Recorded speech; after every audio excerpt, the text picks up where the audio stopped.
time for Voice of Indie. Your hosts today are Beem Weeks, author, producer, and marketing monster for independent multimedia publisher Fresh Ink Group, and Stephen Gies, author, producer, composer, and publisher for Fresh Ink Group. Greetings, everybody. Happy Wednesday, the day before Thanksgiving. Welcome to the Voice of Indie podcast. I am your host, Beem Weeks. This is episode number 121, and with me is my co-host, Stephen Gies. How you doing tonight, Stephen? Oh, I'm doing great. You know, I've been out of Michigan just long enough now that I get cold easily. I'm just not used to this cold snap we've had through here. It's really weird because I can look out the window and it's bright and it's sunny and it's beautiful and my azalea bushes are all in bloom still. But then you step outside and it's like, whoa, what happened to Alabama, man? Somebody ordered up some cold. But other than that, frogs and I are doing fine. Yeah, we had a cold snap here. We spent about a week in the 20s. Low 20s, and 52 or 51 for a high today. So, I mean, it's just that back and forth swing. Yeah. I did do one notable thing here. I went to a concert, went and saw Eagles, which was pretty cool. I'd never seen Eagles before, and I got to tell you, for a bunch of old men, they played for 3 hours and 15 minutes, and it was one of the longest single-act concerts I've ever seen. So, if you get a chance to jump on that Eagles tour that's going around the country right now, you might want to do that. But we've got a new book out. We had him on as a guest on the show about 3 or 4 weeks ago, Larry Jorgensen, and his book is called Shipwrecked and Rescued. And all of the editions are out now. The dust-jacketed hardcover is out there in retailers worldwide. You can get your trade edition glossy covered paperback. And you can also get the ebook edition. If you go to Amazon, it's a Kindle. You go to Barnes & Noble, it's a Nook. You go over to Rakuten, it's a Kobo. Depends on where you go, but we've got them out there in 212 major retailers around the world. So, Shipwrecked and Rescued. Larry just got copies of the book, and he took them to a couple of conventions and events this past couple of weeks and got big orders from people who want to start selling them in their gift shops and museum stores and things like that as well. So, he's doing very well with it. That's Shipwrecked and Rescued, Cars and Crew, and it's about the city of Bangor. Back in the 1920s, Walter P. Chrysler sent 240 1926 Chryslers, and they were shipping them through Lake Superior heading toward Canada, and the storm blew in, and the ship got wrecked, and they wound up having to go rescue the crew in an ice storm and leave those cars on the boat. Walter P. wasn't having any of that, so he hired a crew and sent them up there to rescue the cars. And that's what this book is about. It's a true story. It's the Keweenaw Peninsula in Upper Michigan, and it's just cool. It's car collectors are enjoying the story. Shipwreck people are enjoying it. Maritime history people, and just everybody who likes a good story like that. So check that out, Shipwrecked and Rescued.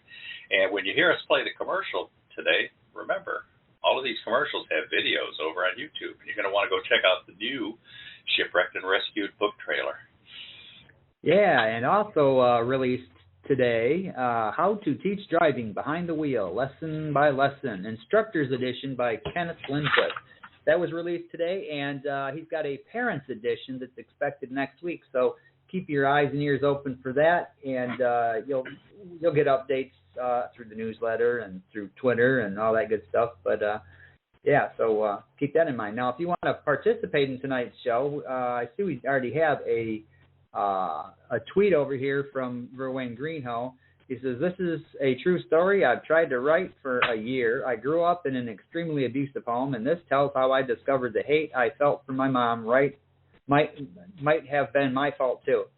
Some details are graphic, but it's been liberating." And I read a little bit of this, and it's a very interesting read. So if you want to get your tweet on the air or call we've got a couple of callers on right now, I see. But if you want to participate in this program tonight, if you have a comment or a question for tonight's guest, here's how you can do that. Call 516-453-9902 right now with your questions or comments for tonight's guest. Or post a note on Twitter with hashtag Fresh Ink Group in the body of the tweet, and we'll read it on air. That's 516-453-9902 or hashtag Fresh Ink Group on Twitter. Yeah. Hey. All right. So, Fresh Ink Group's youngest member is Ellie Collins, a novelist who has 3 books in her Greek mythology series, and each of these books is laminate hardcover, softcover, all the different ebook formats worldwide, and audiobooks. And the way we do audiobooks around here is we add music, sound effects, background. You can hear the kids laughing and all that kind of stuff. The 3rd book in that series is called Mad Max and Sweet Syria, and the audiobook has now been released for that as well. And the voiceover is TV and movie star and YouTube influencer Ethan Drew, who's got a movie coming out with Christopher Lloyd and Corbin Blue sometime in the coming weeks, we believe. And we're looking forward to him being able to mention the audiobook when he's out there on his publicity tour as well. So that's Mad Max and Sweet Sarah, the audiobook by Ellie Collins, featuring movie star Ethan Drew. So tell all the teenage girls you know. They're going to want to jump on that. What else has happened in an audiobook, Beem? Yeah, we also have Girl Wears Those Shoes by Jenny Wong is now out in audiobook. And Vivian Ahn, voiceover artist extraordinaire, she's doing the voice work on there.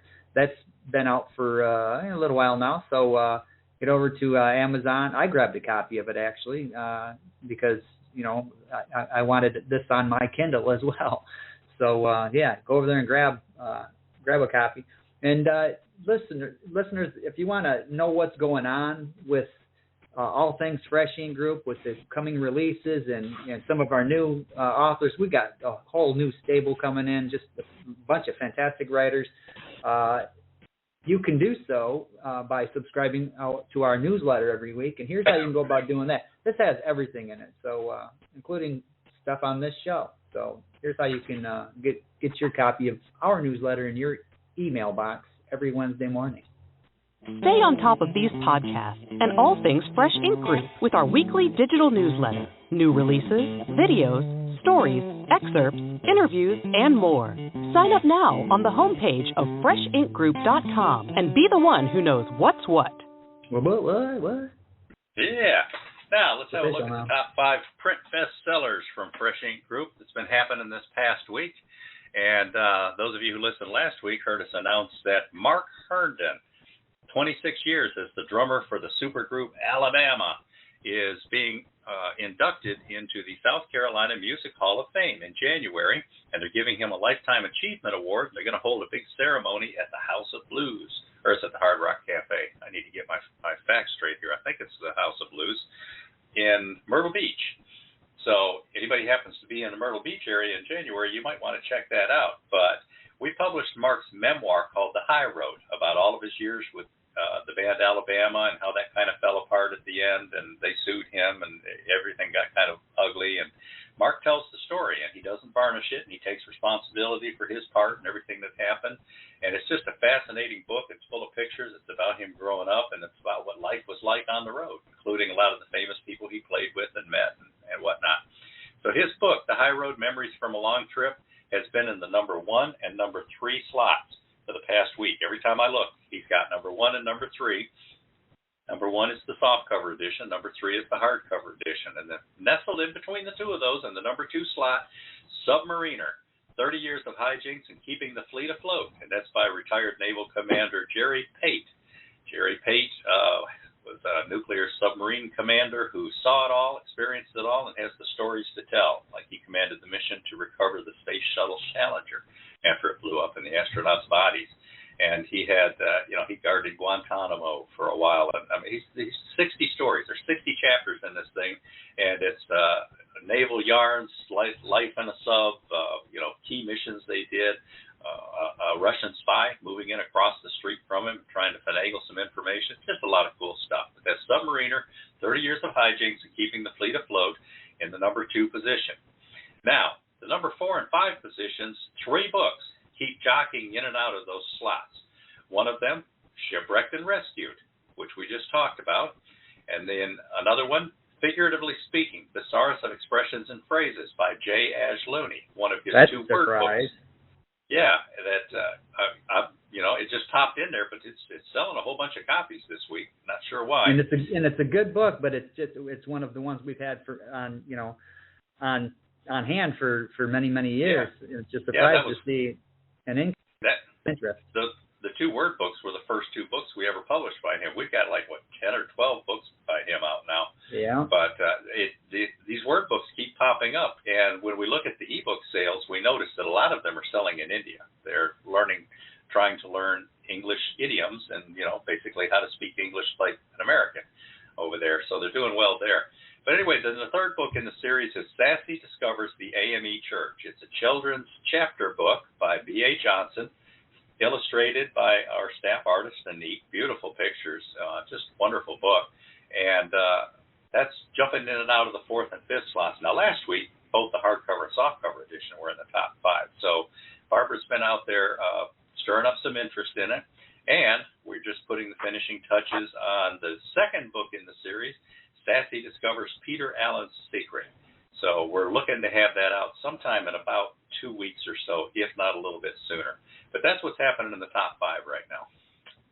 Yeah, and, as I mentioned a little while ago about the newsletter and keeping up to date with what's coming down the pipeline in the FIG universe, out soon, we got The Calling Dream. This is a novel by Carlisle Thoms. And as Stephen just mentioned, Sassy uncovers Peter Allen's secret. That's book 2 by B.A. Johnson, Operation Whiteout, a Meth McDowell mission. And the audiobook, I just started the audiobook production, so we're knocking that down. This is by Robert G. Williscroft. These are all coming out soon. How to Start and Run a Food Truck Business in Tennessee by A.K. Wingler. Up next in that series, Daddy Yo-Yo and the Marble Tournament by Janice Toney. That's in line as well. Plus, we got 19 more books in the pipeline. 19. We are very busy here at Fresh Ink Group, folks, so check that out. Now, if you miss a program or you want to revisit a favorite one, a favorite guest, or you're new to the program and you haven't heard some of the old ones, we've got an archive. We got these things archived everywhere. Here's how you can find your favorite place to listen to them. Find your favorite show in the Voice of Indie archives on YouTube at Fresh Ink Group, StephenG's.com, BeamWeeks.com, FreshInkGroup.com, and on Spotify. And now you can listen on iHeartRadio, Google Podcasts, and tune in. Just search The Voice of Indie, all one word.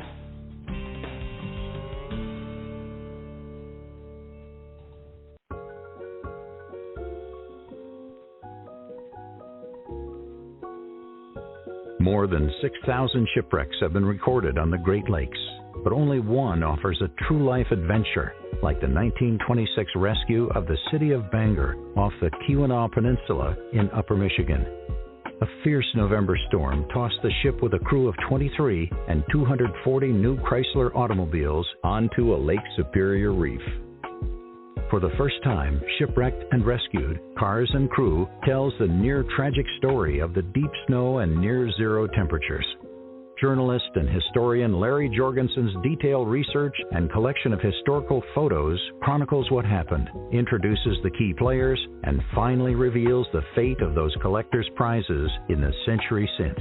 Proudly published by Fresh Ink Group, Shipwrecked and Rescued is available worldwide in jacketed hardcover, softcover, and all ebook formats. Now, we just uploaded the video for that brand new book trailer, just made it. It's only been up for a couple of days, so get over to YouTube and check that out. I mean, during the animations, I hung icicles on the title, and if that ain't cool, I don't know. I don't know what is. We had blue snow all over the title and the book cover, and then hung icicles on it. Did some fun things. Go check out the video. Yeah. Okay, let's get on to our guest now. The tale of the neon houses was born from a comment that people were losing interest in reading. It was stated that decades from now we need to hold reading night at the park for citizens who couldn't read. That idea simmered until it developed into a whole society of have-nots. Once the plot got rolling, author Linda Mims couldn't stop until she'd finished the novel. Linda Mims resides in a popular suburb 30 miles south of Chicago with her husband and dog, Alexis. There, she's working on the next in the A Kennedy Circle mystery series. When she's not writing, Linda can be found testing new recipes, tending her prize-winning garden, and tweeting author support for an indie writing community that she belongs to. She tweets under the handle @boom_Lynn. That's at BOOM_LYN. And with that, welcome to the show, Linda Mims. We are glad to have you here. Hey, Linda. Hi, thank you. Glad to be here. You're living in the south of Chicago. Where have you lived before? Where are you originally from? And tell us about what your surroundings now. Okay. Well, I'll tell you, I was born in Memphis, Tennessee, and I lived there for a long time with my great-grandparents in the Auditorium Park, which was right there on Beale Street. And they had the Cotton Carnival every summer. While I was at the Cotton Carnival, I saw a man being buried alive when I was maybe 5 or 6 years old, which was just very terrifying. But later on, I remember walking down to Handy's Park with my grandfather, and we would listen to the blues musicians. They'd sit out there and sing and play. And at the time, I didn't really realize it, but there was Bobby Blue Bland, B.B. King, all of those kind of guys playing there at the park. So that's my beginning. Then later, we moved to Chicago. I went to school in Chicago. I attended the old Chicago Teachers College, graduated from there, got married, had kids, and now I reside in a small suburban village called Matson, but it's really Matheson. So that's where I am right now tonight. All right. Well, you'll have to send us a map next time we're in Chicago. We'll be cruising by. Please do. Okay. Yeah. So I'd like to ask Linda, what kind of kid were you? Were you into reading and writing from an early age, or is that something that picked up your interest a little bit later on? Were you into other hobbies and things like that? No, I was always a reader. My sister and I would always get in trouble, and my mom would give us choice. Do you want punishment or do you want a spanking? My sister always chose the spanking. I chose punishment because that wasn't really punishment. I could stay in my room for hours and read. Late at night, my dad would peek in, and I'd be under the covers with a flashlight reading. So I've always been a reader. I started out with probably the Golden Books, Mrs. Francis Schoolhouse. Ooh. Graduated to Nancy Drew Mysteries. I was raised on the Grimm brothers fairy tales because, I learned a lot of values. The moral of this story is things like that. I later found out that I was not reading the real version or the true version of the Grimm brothers, but what I was reading was still fun for me. I loved fairy tales. Wow, metaphor at an early age. It's like Aesop's fables, are metaphors as well. A lot of them have become metaphor terms that we use all the time. So, yeah. Beem, we've got a couple of callers. You want to pop in and see what people have to say? Yeah, we got one caller now. It looks like Dr. Helen dropped off. I recognized her phone number, but we will go to the phone and find out who's joining us. Hello, caller. Welcome to the show. You're on the air. What's your name and where are you calling from? Hello, caller. Area code 708. Hello, hello, hello. Going once. Going twice. All right, we're going to put them on hold. Try again. We do have a tweet here from Verwayne. I'll get back to that here in just a second. I'm going to try the caller again here. Hello, caller. Can you hear me? Hello, hello. Going once. Going twice. Yeah. All right. Yeah, Verwayne's just saying that he's got some visitors, so he's going to have to pop out a few minutes early before the end. Okay. So, Linda, you mentioned going to teachers college. That's your bachelor's degree? That's where you got that? Yes. Mhm. Okay, and before that, you went to a vocational high school?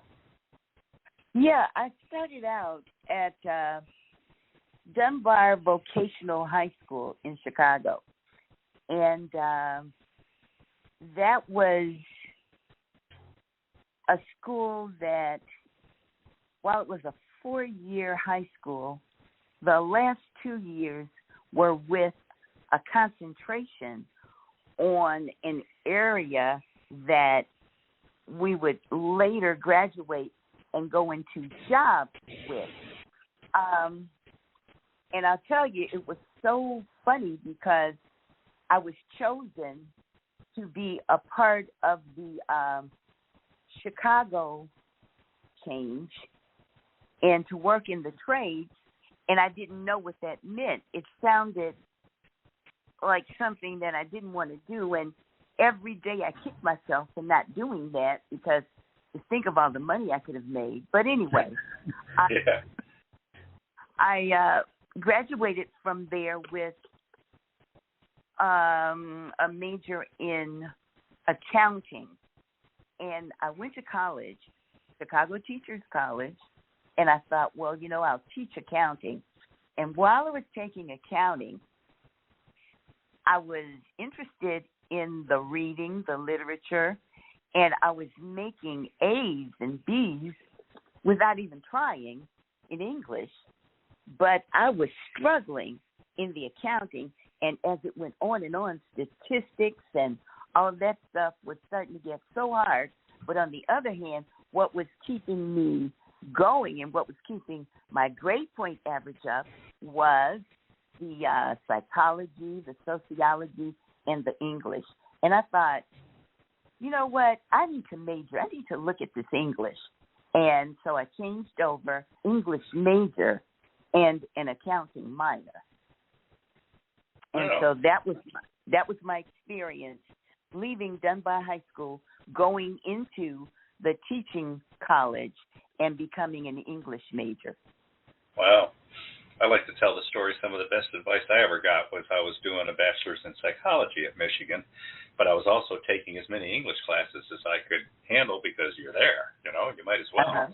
And the head of the English department approached me one day and wanted to become my advisor, and I said, but I'm not doing a major or a concentration in English. And he was just dumbfounded. It's like, well, why not? It's like, well, I'm doing psychology. He said, do both. I said, both. Right. He said, yeah, because doing a degree in English will help you be a better communicator, and there is no direction you will go in your life that being a better communicator won't help you accomplish your goals. So some of the best advice I ever got, and it sounds like you followed it without even knowing my guy. Right. Yeah. So, Beem, you want to roll another commercial? Okay, sure. We can do this right here. Whether you're a parent or professional instructor, How to Teach Driving, Lesson by Lesson, shows how to teach fundamental driving in a logical sequence. Instill confidence in your students or family members while helping them practice their skills in a safe setting before they need them on the road. You will practice diagnosing and analyzing driving errors, especially steering errors, so you can explain and correct them before they become dangerous habits. Academy founder Kenneth Lindquist includes a wide variety of tips, such as how to avoid hugging the center line and to take proper seatbelt use seriously. This Instructor's Edition of How to Teach Driving and its companion Parents Edition are the perfect partners to written guides because they translate the classroom's two-dimensional concepts into three-dimensional skills. Proudly published by Fresh Ink Group, both editions of How to Teach Driving are found everywhere in laminate hardcover, softcover, and all ebook formats. Whether your region requires driving instructor training and certification, or you simply want to be the best at helping beginners learn road safety, this book is the place to start. All right. Yes, indeed. We said earlier the Instructor's Edition is out now. The hardcover will start appearing tomorrow, and the Parents Edition probably in about a week. Yeah. So, Linda, tell us a little bit about your family. I see here in your bio that you live with your husband. Do you have children, grandchildren, brothers and sisters? Yes. Yeah, I have 2 adult daughters, and I'm so proud of them because they're both doing extremely well in their careers. They are role models for me now. I seek them out for advice, and so I think I did a good job raising those two. Sounds like it. Yeah. One of them is my adorable grandson. His name is Malcolm. Malcolm is the smartest baby in the world. He, just thrills me. I love, he likes to put on his gloves, his little hat, his garden apron, and then he tells me, "Come on, Grandma, let's go work." And so then he and I go out into the garden, and he has to go around to the garage and get his rake. Now, he was only 2. He'll be 3 on this Sunday. And right away, he was a worker. And while I was taking pictures of him working, he turned around and looked at me with his hand on his hip and said, "What are you doing? Work." So I just love him. And, my husband, he's over here cooking. He's learning how to do things on his pellet grill, so I don't have to cook as much anymore, and I can spend more time writing. So this retirement thing is looking pretty good. Yeah. Sounds like Malcolm's maybe a potential budding writer, too. When he gets that first story written, think Fresh Ink Group. You never know. But, Linda, in your family history, are there any wooden legs? No. I listened to Jan Sykes that night, and I just loved it. I thought she was wonderful, and talking about the uncle with the wooden leg, but no, not me. I don't have anybody that unusual. But you had some cool uncles, right? Oh, yeah. Had some really cool uncles. They, like to all get together, go for rides, caravans. We'd jump in the car, drive up to Michigan City, Indiana.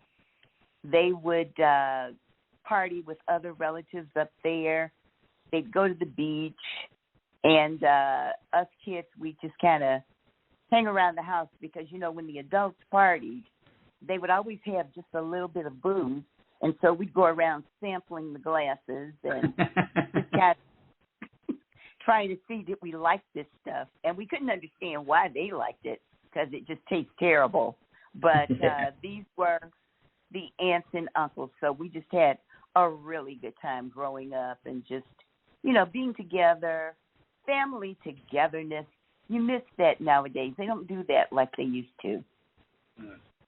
Yeah, and I just got to say, you did a great job raising your daughters when it comes full circle, and you can go to them for advice now. That's a sign that you did well. Yeah. I'm really proud of.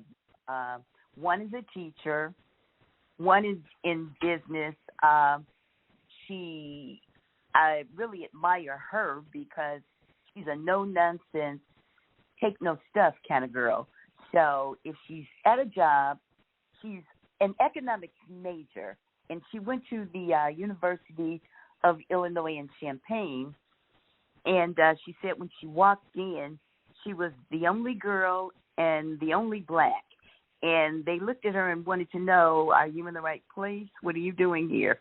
But now she's been working long enough that, when she gets tired of something or when something's not quite what they promised her it would be, she'll just get a headhunter, go out and look for another job, and get that new job. So I'm really impressed by her. And then, of course, my oldest daughter, who's a teacher, she is just making waves in the classroom, doing everything that a good teacher is supposed to do as far as the kids. She's a good disciplinarian, a great teacher. She's a wonderful administrator. So, yeah, I'm always calling on them for everything, but mostly for technology. and they get real tired of me asking questions about technology, so they'll just grab the thing from me and just do it. Just like, give me that money, and then they'll do it. So sometimes I pretend I don't know how to do it just so they can do it quicker. Yeah, my 85-year-old father comes to me for advice almost every day, and virtually every time it's sticking his phone out at me and saying, "What's it doing and how do you stop it?" Right. Yeah. What is this? What is this? I don't want this on my phone. How do I get rid of it? Right. So we have Dr. Helen back on the line, Beem? Yes, we do. You want to take that? Yeah, Dr. Helen is one of our author members at Fresh Ink Group, and she's had some medical difficulties, and she's in a rehab facility right now, so she's listening by phone. And are you there, Dr. Helen? Yes, I am. Hey, how are you doing? Welcome. Well, thank you. I want to congratulate your guest and your writer, and I want to wish everybody a happy Thanksgiving, all the writers associated with Fresh Ink Group, and, of course, you guys. Beem and Gary. Well, thank you, happy Dr. Helen. Thanksgiving to you as well. Yeah, we appreciate that. Thank you. I can't get that glass of wine here, though. Oh, yeah. If we were anywhere in near New York, we would sneak one in for you. But that's a little bit of a trip right now. But yeah, we're enjoying having our guest Linda C. Mims on. She's author of a couple of books and some other stuff, and we're learning about her life. So we appreciate you calling in, Dr. Helen. That's interesting. Yeah, it's interesting. Yeah. Yes. All right. So I hope all goes well this year, though, with Thanksgiving because of the COVID the previous years. So I hope it's a better year for everybody. Yeah. Yeah. All right. And save the cranberry sauce for me. Yeah, there you go. All right. So, Dr. Helen, if we put you on hold, you'll be able to stick around and keep listening to the show, right? Yeah, I'm listening. Yeah. Okay. All right. We'll check back with you in a while. Take care, and you enjoy your Thanksgiving, too. Thank you, everybody else. Wonderful. Keep up the good work for all the writers in America. Thanks. Right. We will. Thank you, Dr. Okay. So, Linda, we know that you were a school teacher, and you wound up toward the end of your career working your way up to principal. Is that right? We should be afraid of you? Woohoo! No, don't be afraid.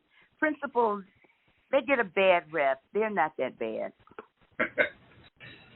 So, do you have any stories that stand out to you about your time as a principal? Something that shaped your life, changed the world, or something that's not? Nothing that really changed my life or shaped the world. Just making sure that the teachers were prepared. A lot of times we tell teachers what to do, but we don't show them how to do it. And we only talk about curriculum, we talk about data analysis, but we don't show what that means, what that looks like, and how if you implement those things, it's more than just talk. Really will improve scores and improve learning. So what I like to do was just be that kind of principal who was a facilitator for my teachers and provided professional development and made sure that teachers understood that they were the key. And if they could unlock all of this information and impart it to the kids, our school would do better, the kids would do better, and they would feel more satisfied with what they had done as teachers. So I like to think a couple of them came to me. You know, they don't always come, and they don't always tell you because, you know, it's always that us against them kind of thing. You walk into the teacher's lounge, they all stop talking. You assume they're talking about you. They're not, but later they did come to me and say, thank you so much, because breaking this down and showing us how to read this information and how to see where we need to make improvements, my classroom gained so much. So that was just one thing about being a principal that I enjoyed. I enjoyed having an open door policy with the students so that they could come and tell me anything. And I always told the rest of the administrators, the office staff, that if a student wanted to see me, let him come in, let her come in. I'm always available. And the things the kids tell you, they're either hilarious or they're eye-opening. They came in, about 2 or 3 of them, and said, Miss Mims, come with us. Come with us right now. And they led me to the boys' bathroom, and the door was locked. And they said, now you're going to have to get on the floor. I told them, I'm not getting on the floor. And they said, you have to hit the floor. Here's the door, Miss Mims. He does this every day. Look under there. So I got on the floor, and I peeped under the little crack, and the janitor was laid out on the floor sleeping.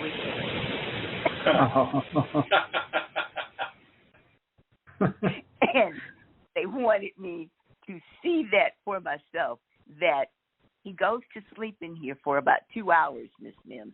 So, just really funny stuff. I had a good time. Yeah. Wow. A sleeping janitor. Yeah. Laid out on the floor. As you said, though, the teachers are the key there. Looking back on my own school career, there are 3 teachers that are still basically, the stuff that they taught me is still part of my life to this day. Going back to 4th and 5th grade, I had the same teacher for 4th and 5th grade. And this guy, he made class fun. He made learning fun. And that was such a key for everybody in that class, because he encouraged, like, writing. This is where I did some of my first writing. I co-wrote a play. It was just a fun thing, and he thought it was so cool that he cast other students in the parts, and we performed it in front of the whole school. He directed it, and it was just, it was fun. What grade were you in? That was 5th grade. Wow.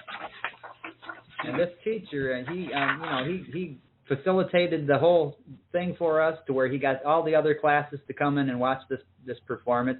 And it wasn't just me and this other guy who co-wrote it. He did this for other students as well. We had some girls that were into dance, and he let them do a whole dance routine, and they performed it in front of the whole school.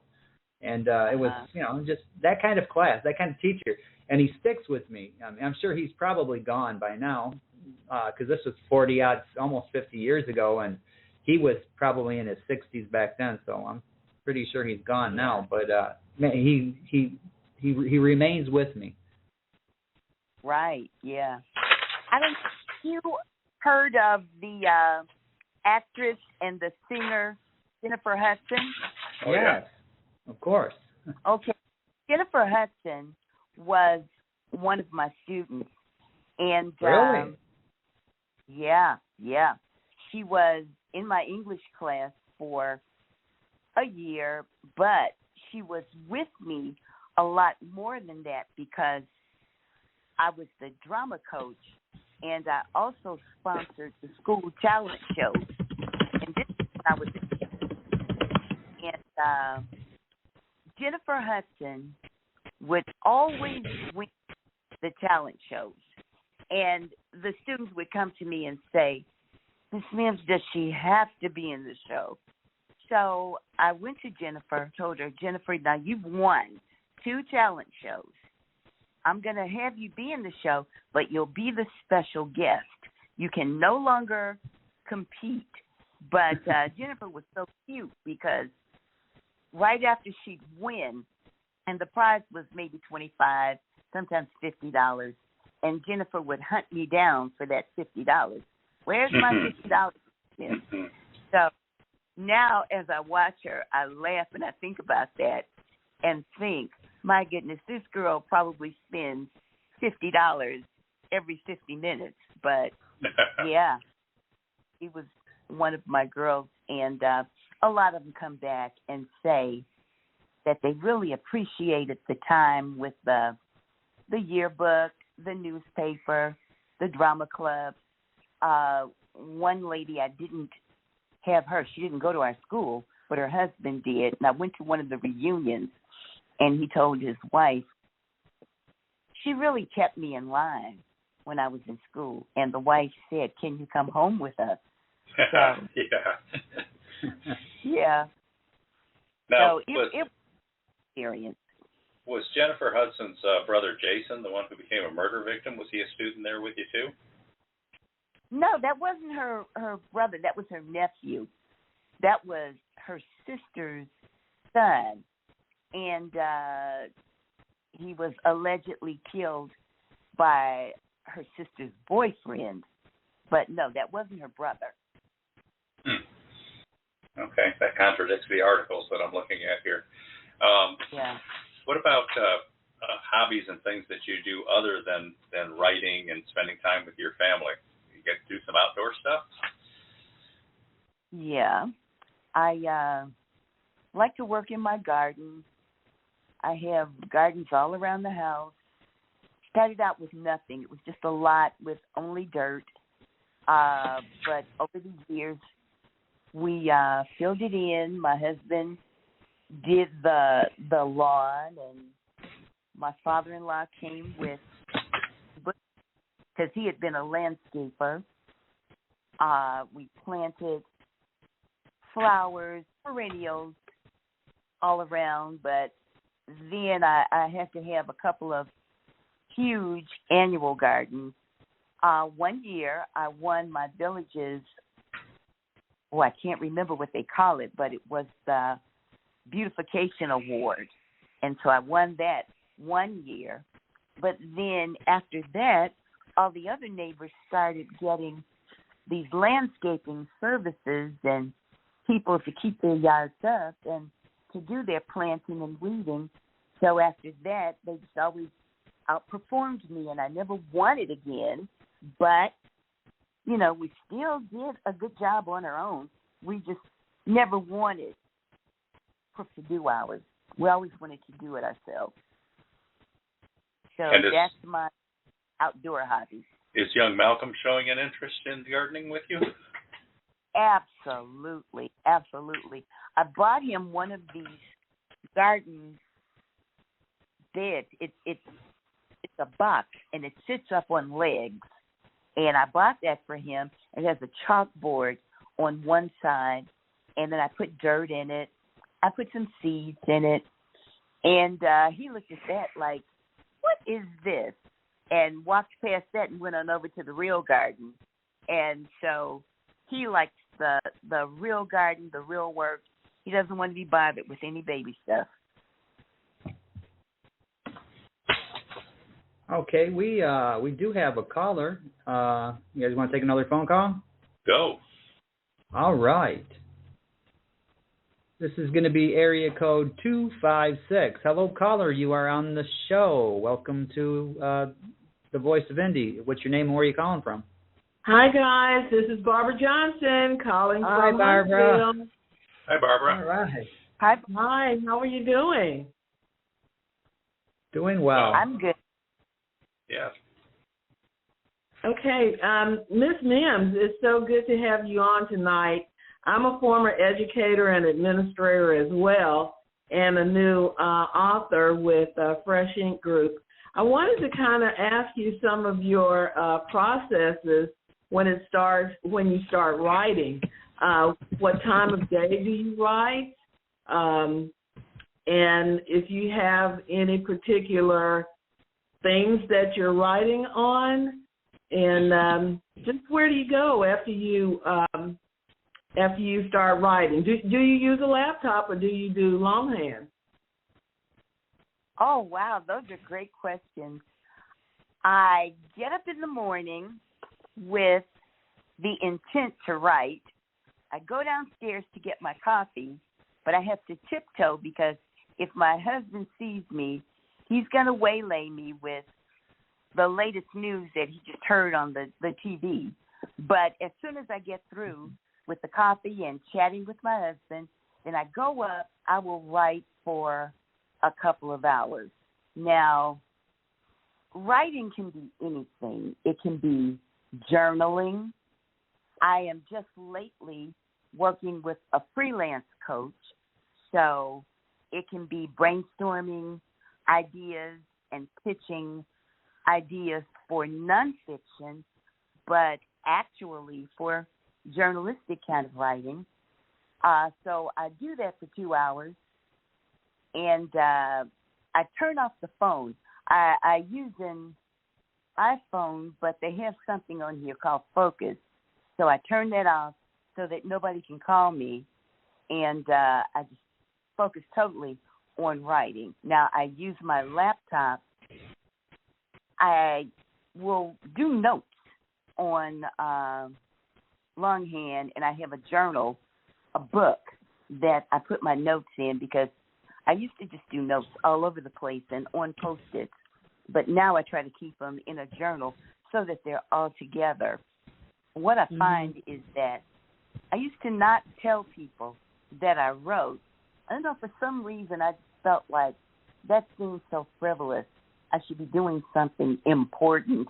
But now I make sure that everybody knows that I write, I guard my time, I take care of my laptop, I take care of everything that I need.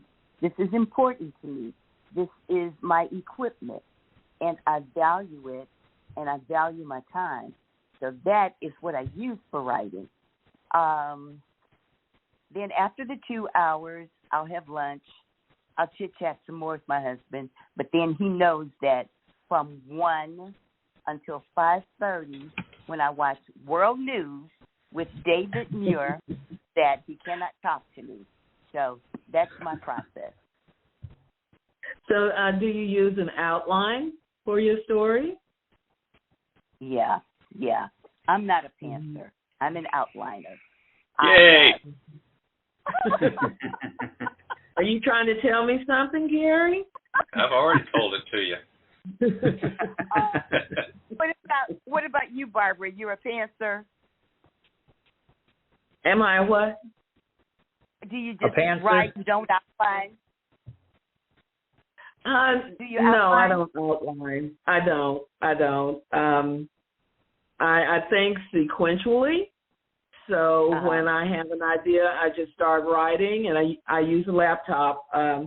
But I will make plenty of notes.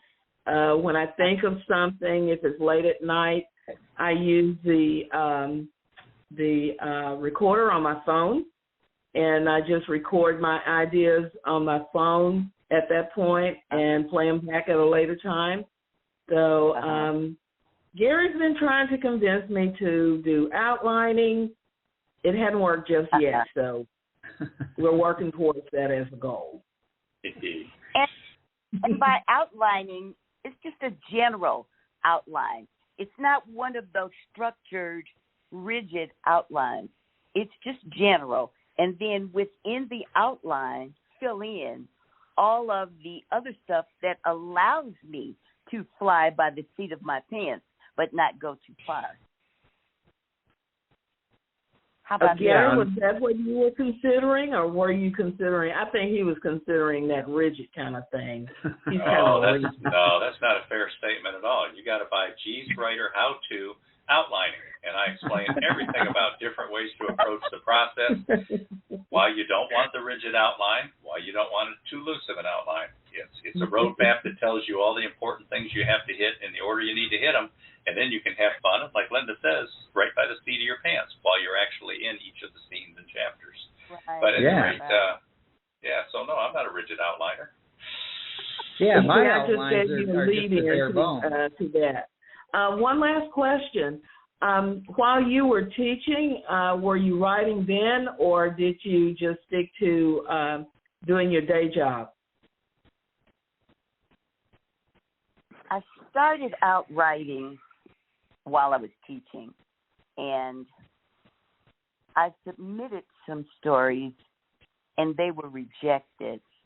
And I didn't handle rejection well. And I felt that with me teaching, doing lesson plans, trying to raise 2 girls, and then being rejected, that I couldn't spare the time for writing. But I was always jotting down ideas and jotting down notes and thinking, I'll come back to this later. So it really wasn't until I retired that I sat down and said, okay, it's time. I can do this.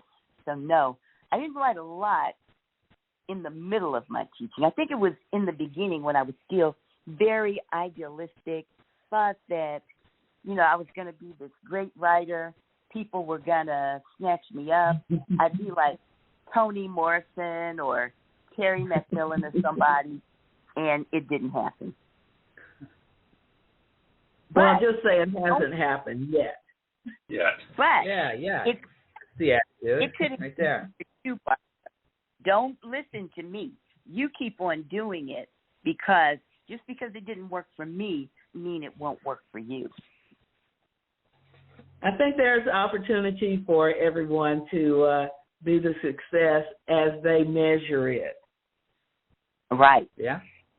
I agree. Yeah. Thank you for taking my call. I have to get back to my turkey now. So you all have a good evening. Happy Thanksgiving. Yeah, happy Thanksgiving, Barbara. You too. Okay, bye, guys. Bye. Yeah, Barbara's about 45 minutes away from me, and I think I smell that turkey. I'm pretty sure I'm smelling that turkey. So, Beem, you want to go ahead and roll another commercial? And in the meantime, we'll invite people to call in. We've still got time. All right. 516-453-9902. We're talking to Linda C. Mims, author extraordinaire, retired school principal, and all-around nice person who we like.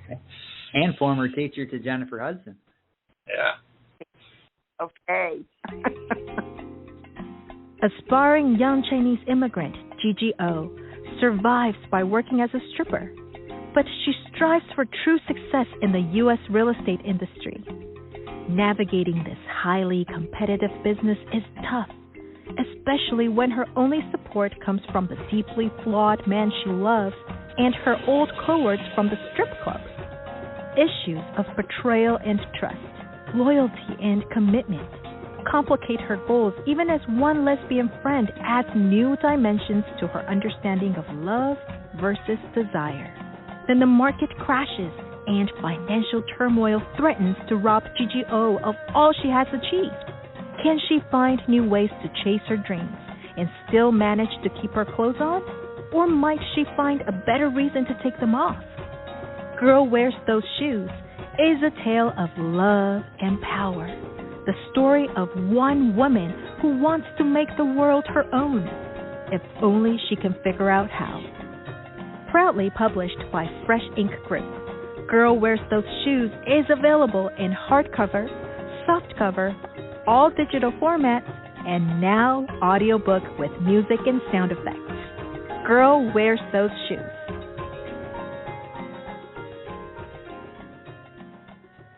Yeah, that was a fun audiobook to put together there. Yeah. Lots of interesting sound effects and whatnot. Title. It's a great title. Yeah. So, Linda, let's talk about your books. Let's start with the early stuff. The first book that you wrote was? The first book I wrote was The Neon Houses. And that book, I wrote it in 2016. And then I took it down. I wanted to work it, maybe clean it up a little bit more. And you know how when you get into, I don't know, for some reason, always seem to fail, something comes up, and I'm just now putting it back up. But the Neon Houses was a book that started out being for my students. I wanted to write a book for urban kids that would let them know that they were not being motivated. They weren't motivated. They weren't giving it their all, that they were so much smarter than they were letting everybody know. And if they didn't do something about it, the world was going to pass them by. And in writing it, I started adding in some things that were maybe a little science fiction-y, and I didn't really realize that I was a science fiction writer, and I still may not be, but I just wanted to add some things in there that would grab their attention so that they'd read it. But later on, I started putting like little things, like put a little bit of love making in there, and then I put a couple of bad words in there. And so this is when I went to my daughters, and I said to my daughters, read this. Can kids read this? And they said, no, Mommy, kids cannot read this. But I can read it, and I like it. So then that's when I decided that maybe it wouldn't be so much then for kids.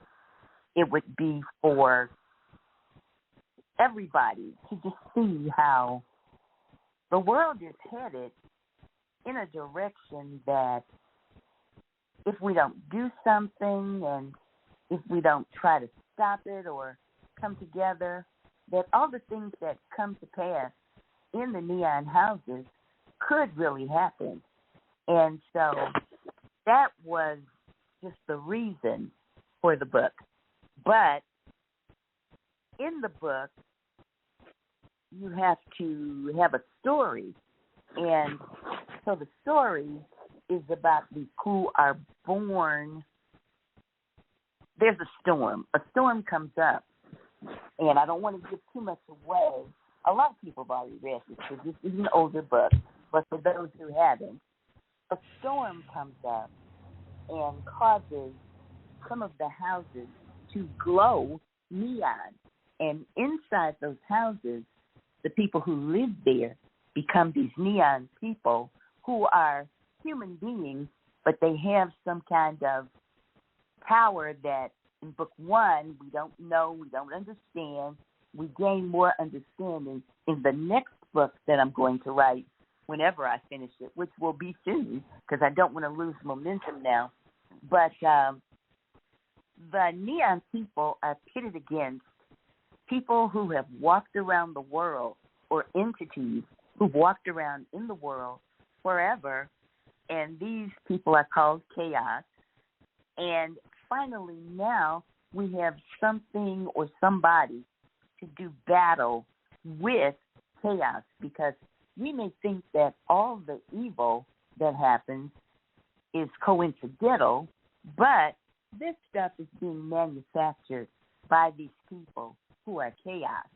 And a lot of times, if we don't work hard, we don't study hard, if we're not good, if we don't pay attention, chaos can come in and it can change or tilt our own personal world.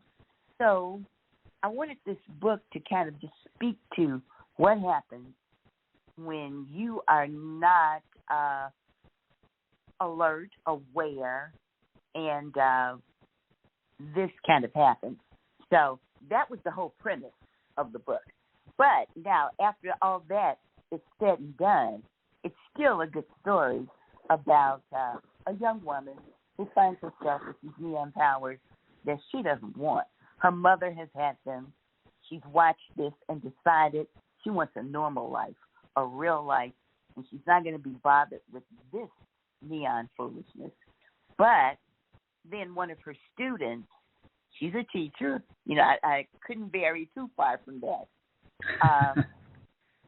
She's a teacher and later becomes an administrator. One of her students is murdered, and because of the neon powers that she has, she's witness to this murder. She doesn't see it, but she can hear it, and she can hear the screams. And she wants to find resolution for this young woman, because this young woman lives in that dystopian part of New Chicago. There's been a civil war, and Chicago's no longer Chicago. It is now New Chicago that has split into two kinds of worlds. And so she wants to kind of bring resolution to this murder, because if she doesn't look into it, nobody else is going to look into it. And so, consequently, she has to use her neon powers. Now, is she the character that you pulled out for another book? No. This character in the Neon Houses, her name is Noelle Kennedy, and she is the daughter of the woman that I pulled out for my new book. That's Ethne Lideau? Yes. Great. Well, tell us about that book. It's called The Legend of Ethne Lideau, and it just released. Is that right? Right. The legend of Ethne Lideau came about because in reading, well, I had put Ethne in there as the mother because, you know, these neon powers pass down. They're generational, they're hereditary. And so she had to have some reason to have these powers. Noelle, she got them from her mother, Ethne.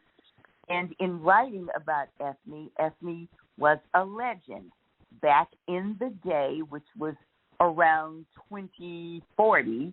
Ethne, because the book Neon Houses is set in 2087. This is a futuristic book. It's dystopian, but it's also the future. And Ethne, in the 40s, was leading the charge for healing, bringing the world back together, making sure that all of the people the downtrodden, the masses, were given equal opportunities, or as equal as they could be. That was her story, and so she traveled, and she was a wanderer. Well, people liked that, and the readers liked that, and they sent me mail saying, we want to know more about Ethne. Tell us more about Ethne. And I thought, what are they talking about more about Ethne? I don't know anything else about Ethne. So I sat down, and I thought, well, I better create a background and a story for Ethne, because I said in the Neon Houses that she had started this wandering when she was a young girl. So in the legend of Ethne Lideau, I told the story of Noelle's mother, young Ethne, when she starts out at about 17 years old, just wandering the world and going where the neon power leads her and doing what the neon power tells her to do. She doesn't have any possessions. She travels with a duffel bag. She flops and sleeps wherever she can. She has a reputation. People know her. There's songs about her. There's about her because of who she is, what she does, and so that's the legend of Ethne Lideau. Well, it sounds cool. I heard a rumor that maybe you might be giving away a copy of that book. Is that true? Absolutely. Yes. My Facebook page, Linda Mims, author. If you go to Facebook and type that in, then just leave me a comment that you were a listener tonight. Tell me one thing that I said that impacted you or that you remember, and I will send you a free copy of the book, The Legend of Ethne Lideau, Book 1, The Beginning. All right. Fantastic. Cool. I'm heading over to Facebook now. Well, these characters sound terrific. What's next in the universe of writing for you? I'm going to finish up the Legend of Ethne. I have another book that I'm working on for her, book 2. And in that, I'm just going to talk about the end of her wandering, how she settles down, how she drives chaos back underground. And then I'm going to, the second book in the Neon Houses series, where her daughter, Noelle, will have to deal with chaos when it comes back out. And Ethne is going to help her. So the two of them are going to work together in book 2. So that's in process right now. And then on the back burner, I've got this cookbook that I'm working on for my girls. They, my oldest daughter wanted a cookbook. She is always asking me for recipes. She's always asking me to cook something. So she said, why don't you just make me a cookbook? And my youngest daughter said, well, I want a cookbook too. So I'm working on a cookbook, but in the cookbook, I think I'm going to put in some of our family stories.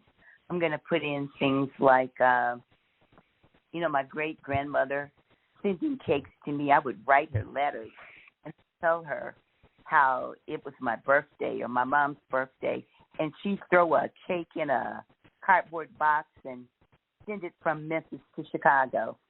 Ooh. Or, I might talk about going to Memphis, traveling there on the train, and we would always have shoeboxes full of fried chicken and things like that in our shoebox. So, I just want to tell little stories like that in my cookbook. Cool. Okay. Now, I understand you're promoting The Legend of Ethne Ladeau on a blog tour. Do you want to tell people, where these stops are at, where they can find your blog tour? All right. No, I'm doing the Neon Houses on the blog tour. Okay. Just because I want to just take it around the block one last time, and be through with this book and move on to something else. Now that I've kind of cleaned it up and put it back out there, and there's so many new readers who never read it, but they've read The Legend of Ethne, I want them to know Noelle, and I want them to know where Noelle's legend started.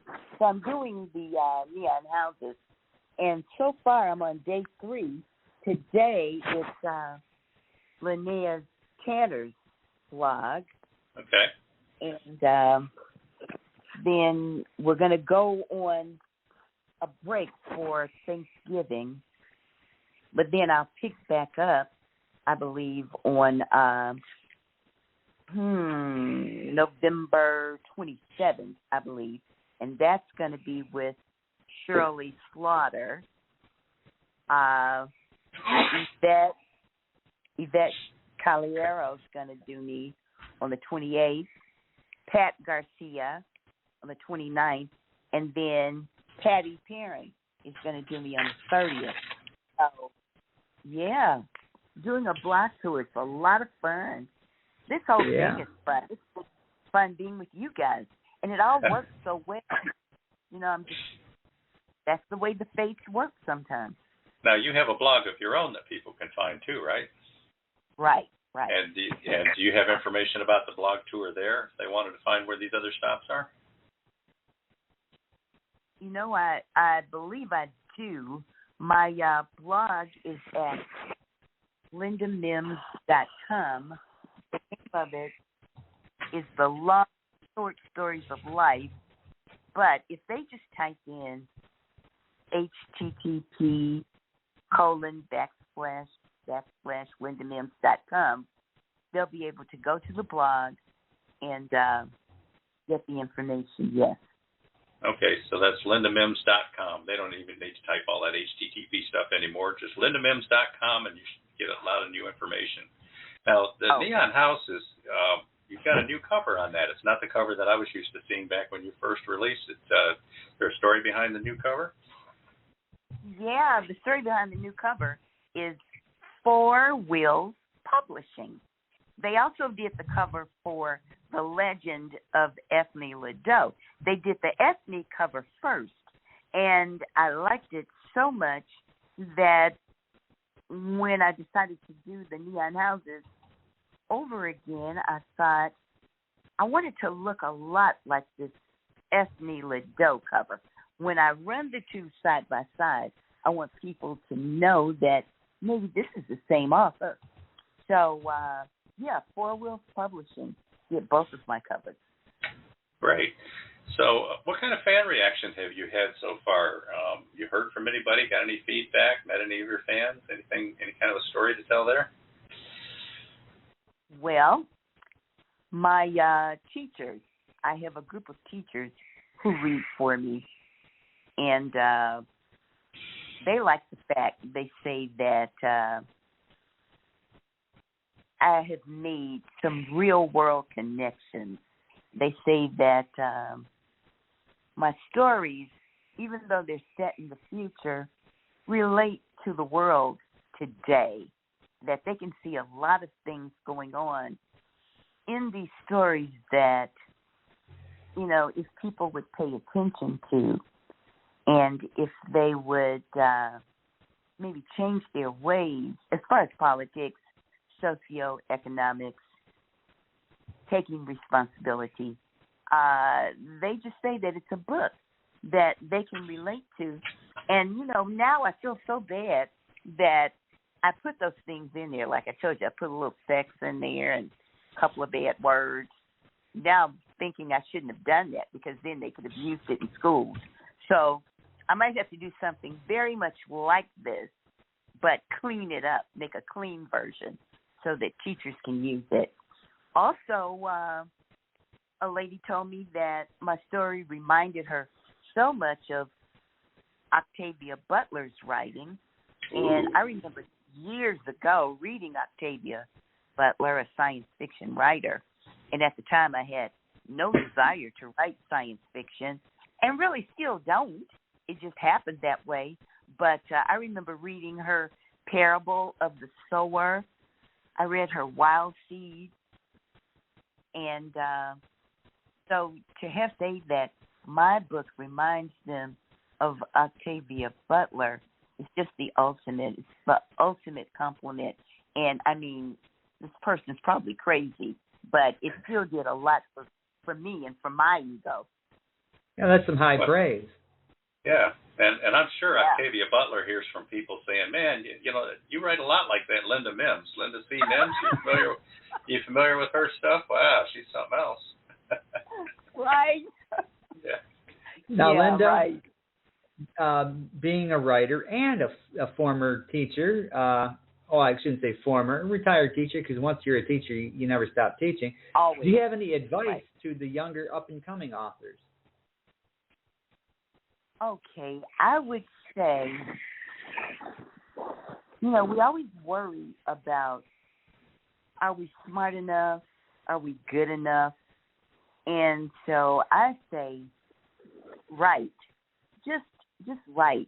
I'm a teacher, and there was good writing. I mean, it was bad grammar, poor spelling, but it was good writing.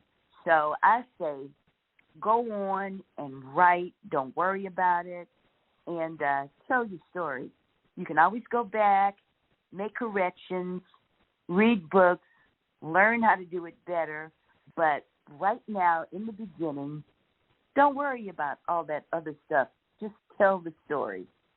And then I would say to make friends with writers. Have writer friends. You know, join a critique group or join a writer's group. And a critique group is going to ask you the hard questions. They're going to keep you on target. They're going to keep you from going too far off. They're going to check you and question you. So that's good.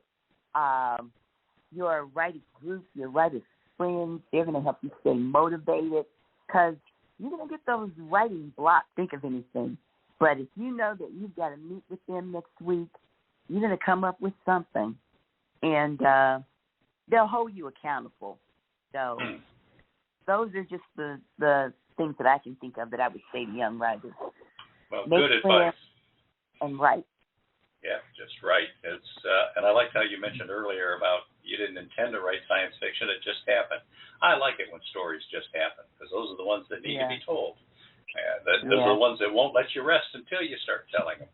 So that's a lot of fun. A lot of fun talking to you, Linda. We haven't talked to you in a little while, so it's good to hear that you're still busy and getting these books out, working on your series and all that. How do our listeners get a hold of you? How do they find you out there in social media? You've got, you've told us about Linda C. Mims, or LindaMims.com, where they can find your blog, and you're on Facebook, which is Linda Mims Author. What about other places, or how do they actually send a message to you? Okay, I'm on Twitter, and I am Boom, BOOM _Lynn, LYN. And that's because when I first started out, I had a blog that was called Boom Natures, and it was going to be about baby boomers. And so everything was boom this and boom that. So my Twitter is still at Boom Lynn, Boom _Lynn. I'm on Instagram, but I don't use Instagram much. So, if you talk to me on Instagram, it may be a week or two before I respond. So I have to do better with that. In fact, I can't even tell you how to reach me on Instagram. And then, of course, listeners, anytime we have a guest on the show and you want to get a note to that person and can't find any other way, go to freshinkgroup.com, use the contact form. Just send a note, and we will make sure it gets passed along. And Linda C. Mims is definitely worth knowing, and checking out her books definitely is something that should be on everybody's list. Linda, it's been a hoot having you on here. It's been a lot of fun. We were really looking forward to talking to you, and you brought it today. Yes. Oh, it's been great being here. Thank you so much for having me. Yeah. So, listeners, as we previously announced, next week we're going to be on vacation. Both of us, both coasts are actually going to be in the same city. We're going to be in Nashville. We're going to see a Jason Bonham Led Zeppelin evening concert. So we're going to replay the episode with retired Naval Lieutenant Commander Jerry Pate with Robert G. Williscroft, who helped him put the book together. And they're going to talk about Submariner and some of the stories behind it. And that's just a fun episode. We recommend if you missed it, come hear it next week. Or if you have heard it, stop by again anyway. And then what's happening after that, Beem? The week after that, we are live again with Canadian author Tom Stewart, who's going to take some time out on his Wednesday to chat with everybody in the listening audience. So tune in for that. And then after that, the following week, we've got Kenneth Lindquist, the author of the How to Teach Driving books, both the Instructor's Edition and the Parents Edition. And if you got some people in your life that you're trying to help learn to drive, you might want to call in and ask him some questions. That's Kenneth Lindquist. And after that, we've got the return visit of Michigan Prague Alterna Prague rock band Wide Track. Zach and Ron Tippins will be in here. I believe this is like their third time. So looking forward to those guys being in here. They've got a brand new album that's already out. So tune in. You're going to probably hear some cuts from that album and have a good time. After that. That'll be December 21st, the weekend before Christmas, and then the weekend after Christmas, December 28th. Since it's between the holidays and a lot of people are busy, we're going to go ahead and do another replay in honor of the Herndons. That's Mark Herndon, drummer from Alabama, and his wife, country singer Leah Seawright. We did a show with them. We're going to replay that between the holidays in honor of him being inducted into the Country Music Hall of Fame. But Beem and I haven't talked about it yet, but we really need to look at getting Mark and Leah back on the schedule again, pretty close to that induction ceremony, so that we can talk about it, see what happened out there, and a good time being had by all, I'm sure. Yeah, maybe we need to do like a live broadcast from the induction ceremony. And here comes Mark. He's on the stage now.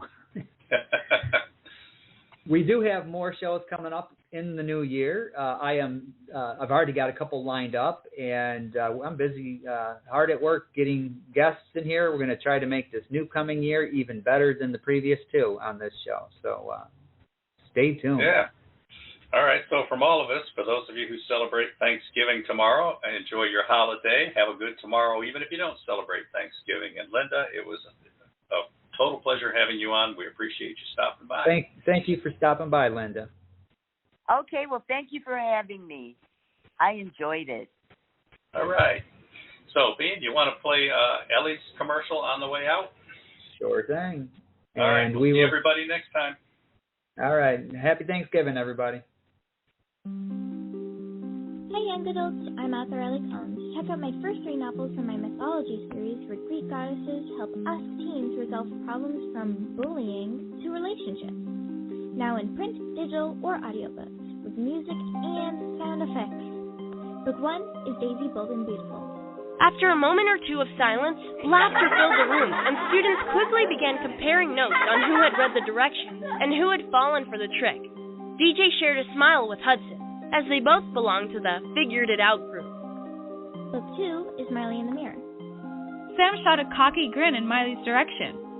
She didn't want him getting the idea she was fangirling on him or anything, and run the risk of future game invitations, so she attempted to immediately dispel any potential misunderstandings. Mad Max and Sweet Sarah is the new 3rd book. Now Max was either being shipped off on a plane tonight or getting pummeled after work tomorrow. Assuming Maxie was still in Washington tomorrow, she could warn him about the ambush, but that would probably just lead to more violence. She'd have to find another way to prevent the showdown. Go to freshinkgroup.com or your favorite retailer to learn more and order now.